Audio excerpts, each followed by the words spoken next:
Let's start with October 7th. What was it like for you when you started to learn the details of what had happened? It was awful. I was in New York. I live in New York. It was a Friday night for us. In Israel, it was a Saturday morning. But I was at home. I just came back from Friday night shishi dinner, as we say, and we started learning about the rockets. And it seemed, suspicious from the very beginning, the magnitude of the rocket fire. And then we started learning about the atrocities. We were, hooked to glued to the news TV screen in Hebrew. And physically, I can describe to you that it was hard to breathe. I felt as if I was trying to take in air and the oxygen was not absorbing in my body. That's how I described it to my fiance. And I got the call from the Prime Minister's office, and I was told to take the first available flight from New York, which I did the day after with the national airline that doesn't fly on Shabbat. And I think up until that moment when I got on that flight, it was hard to breathe. You couldn't breathe. And when the flight took off and when it landed, was gradually I started feeling as if more and more air was coming into my lungs. And finally, when I landed in Israel, and I know that I'm describing to you on the very, very personal level, but That's what I want to hear, though. I want to hear that. so suddenly the air filled me in. I felt like that's it. Now you're here. Now you're doing something. Now you're part of the national effort against pure evil. And the moment I saw people in the streets, I went right into the central command from which the National Public Diplomacy Directorate, we have our center, we do all the interviews from there. And we were mobilized, and everyone in the country, civilians, soldiers, war cabinet, everyone was mobilized and is still mobilized, 4.5 months later, one way or another, which is really, really remarkable.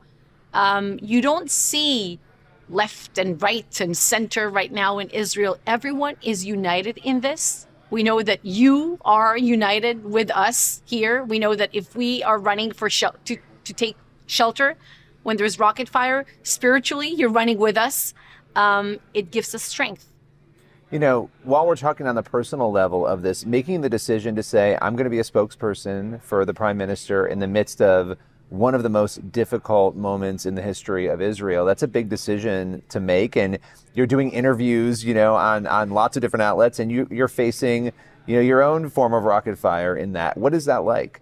The decision itself, it's a no-brainer. Your country needs you. You show up. I know that you would have done the same. Was the U.S. or, but it's a different kind of war, the war of information that we're fighting. There's outside pressure that we have to deal with. There are a lot of, inaccuracies reported, contemporary ones, historical ones, many of them that we have to fight. We have to keep reminding people of what happened, how we got to where we are in a war that we didn't want and didn't start. We have to keep reminding people of October 7th, the atrocities that happened, what the hostages are going through.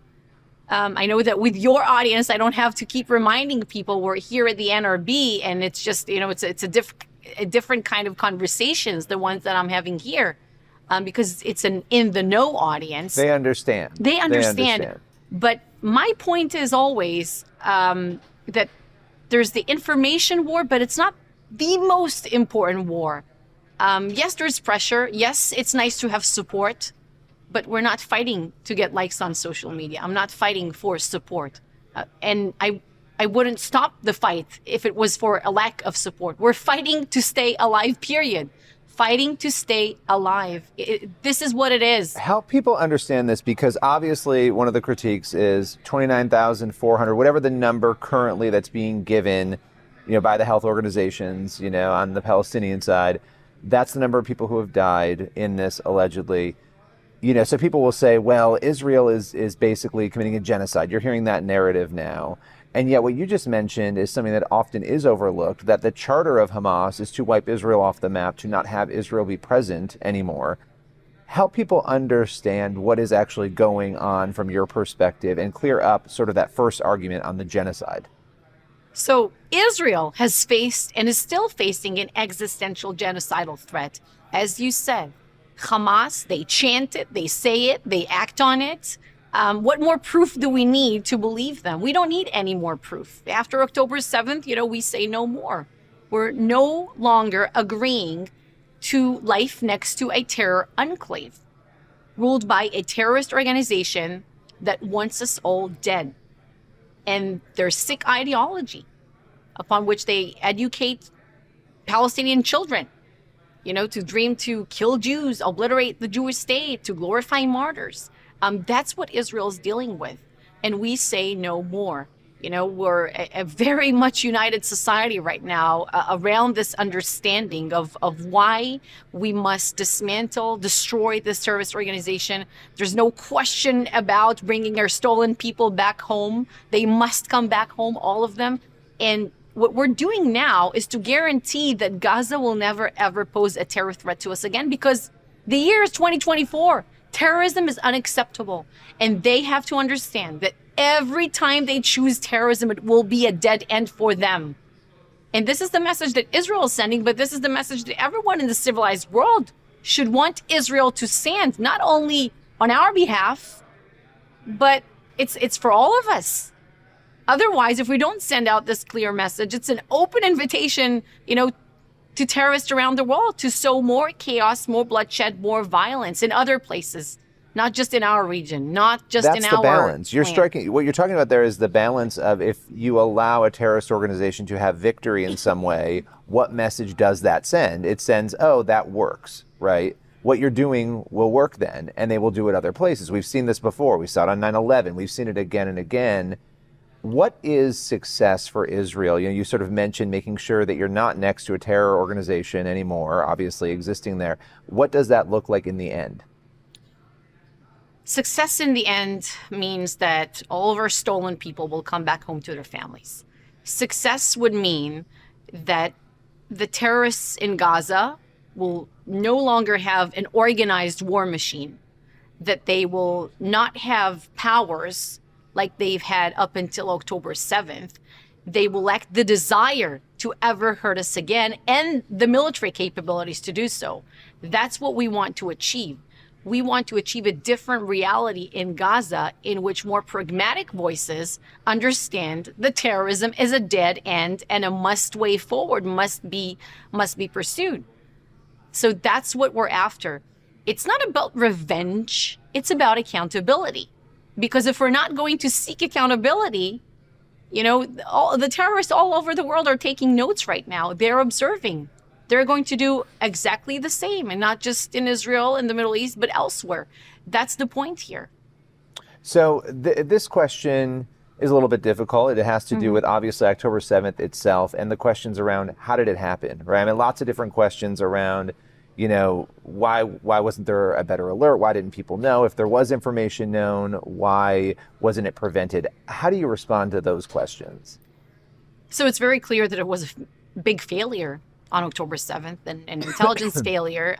We weren't ready for this. If we were, this wouldn't have been the result. This has to be investigated. It is investigated. We are concluding very important lessons as we go and are implementing them already on the ground. But in the bigger prism, of course, many people will have to provide answers down the road. But right now, we're so focused on winning the war, a total victory against Hamas. That's what we want to achieve. Now, what I think is quite overlooked, people look at it as a big terrorist attack, the biggest terrorist attack since 9/11. It's the scale of 20 9/11s, the magnitude of 50,000 Americans killed, 10,000 Americans kidnapped. Imagine that, raped, mutilated, families burned alive. It's crazy. But it's not just a terrorist attack. We were invaded by an army of terrorists, of thousands of terrorists. 3,000. Exactly. Wow. So Israel was invaded by an organized army of death squads. That's what it was. That's October 7th. And also, I think there's another overlooked aspect. People tend to forget, some people out there around the world, they think that October 7th happened, then Israel went to war. And now whatever's unfolding in Gaza is unfolding.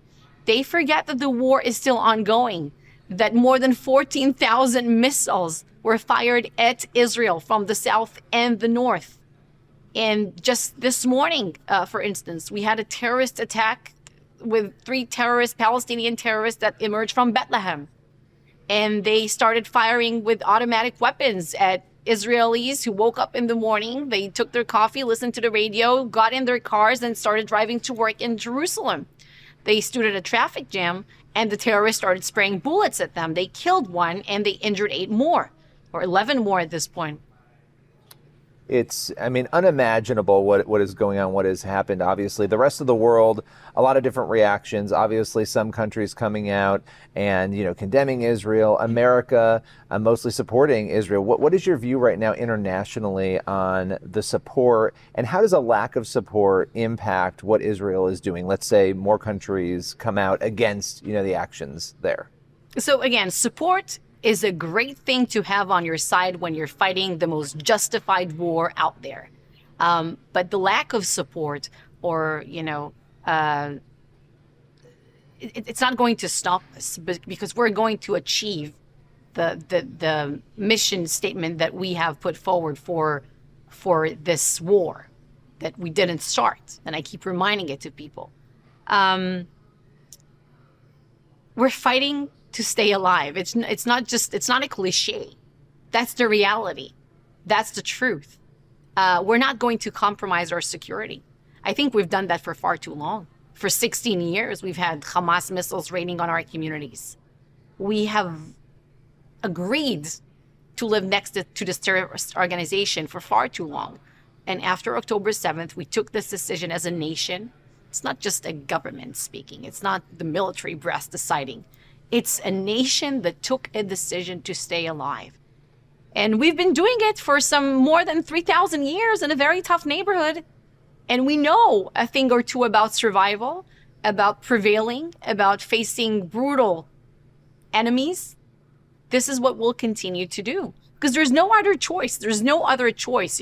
There's pressure right now, the United Nations Security Council and so forth. We're very thankful for the United States, for standing by our side and understanding the complexities involved. But you have countries there calling, or protesters, apologists for Hamas, I call them, calling for a ceasefire. What's a ceasefire that will leave Hamas, the terrorists, in power and leave our people in Gaza? That's not an option. It's not an option. And the Americans understand it better than anyone else, because we share the same values. And we know that you wouldn't have done anything differently than what Israel's doing right now. Well, 9/11, you look at 9/11 and the fallout, and there's lots of debate about, the actions that were taken and how they were taken. But the reality is going out to defend the country immediately. That's what happened. Exactly. When you have a very legitimate military objective, and I'm being asked constantly about proportionality in armed conflict. That's what it means. It means going after achieving a legitimate military objective. And the military objective here is very, very clear. We want to destroy terrorist organization, bring our stolen people back home. That's what proportionality means in an armed conflict. And when you assess what a military operation entails, of course, you assess the potential collateral damage, what it takes to achieve the mission, but you also assess the counterfactual. What would have been the result of keeping bin Laden alive? What would be the result of keeping Hamas in power? Keeping some Nazi strongholds in Nazi Germany and Japan with an imperialist ideology? This is also something that you have to bring into account. Last question for you about some of the things we've seen on college campuses, even in America, in the West, these messages that seem to be pro-Hamas, pro-Palestinian. What is it like to see that, and why do you think that has been allowed to fester in the way that it has? You see so much ignorance out there, contemporary ignorance, historical ignorance, hatred, pure hatred sometimes of the Jewish people. They say, so some people, they say, I'm not against the Jews, I'm against Israel and against Zionism. Really? What does it mean? How can you be, if you deny the Jewish people connection to their ancestral biblical homeland, you're against the Jews. But it's funny that some of these protesters think that they're pro-Palestinian. They're not pro-Palestinian. They are apologists for Hamas, the rapists, the terrorists of Hamas. Because if they truly cared about Palestinians, about Palestinian children, their future, and wanted a better future for them filled with hope, they would have called for the surrender of Hamas. They would have walked out there with signs saying, Hamas, lay down your weapons and surrender. And bring the hostages back to their families, their Israeli hostages.